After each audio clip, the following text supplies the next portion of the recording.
আসসালামু আলাইকুম। বাংলাদেশি নাকি? আপনি এত রাত্রে এনে বসে রয়েছেন? এই তো ভাইয়া, থাকার জায়গা নাই। আজকে অনেক দিন হয়েছে বাইরে বাইরে ঘুরতেছি। আমি আজকে 3 মাস হয়েছে সৌদি আরবে আসছি। দালালে আইনা আমারে কাজও দেয় না, কিছু না। এক জায়গায় কাজও গেছি, 1 মাস হয়েছে কামের টাকাও দেয় না। এখন একজনের রুমে থাকতাম, খাইতাম, হ্যাঁ বার করে দিছে ভাইয়া। এতদিন আমি রিয়াতে ছিলাম, এখন চলে আইছি এখানে। আগামা টাকা আছে নাকি?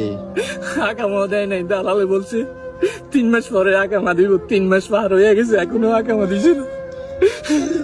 তো খাওয়া দাওয়া করছেন রাত্রে?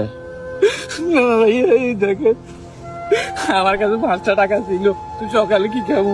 এই দেখেন কবুজ ভাইয়া, একটা কবুজ খাইছি আর এই কটা কবুজ রাখছি, সব তো হয়ে গেছে ভাইয়া ঘরের মধ্যে। তো আপনার এনে এই প্রবাসের মাটিতে কেউ কারো আপন নয়, আর আমাদেরকে দালালে এনে এভাবে রাস্তা রাস্তা ছেড়ে দেয়।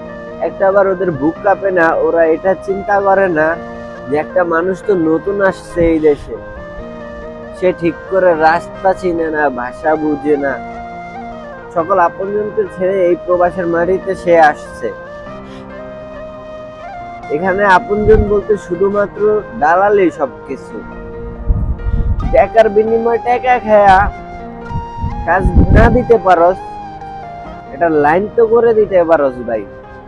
এমনি রাস্তা রাস্তায় ছাইরা মানুষগুলারে কষ্ট দিয়া তুই কি শান্তি পাস আল্লাহই ভালো জানে।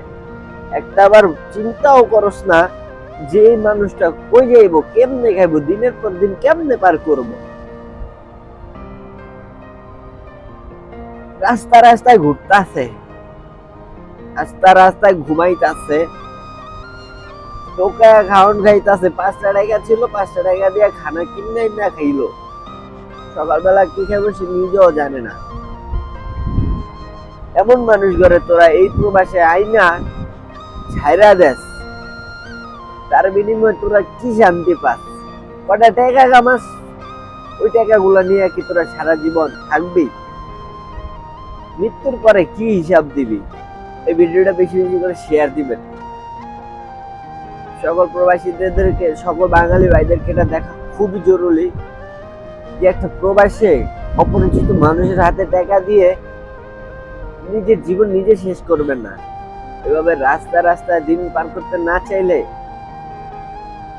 জেনে শুনে দেশ ত্যাগ করুন।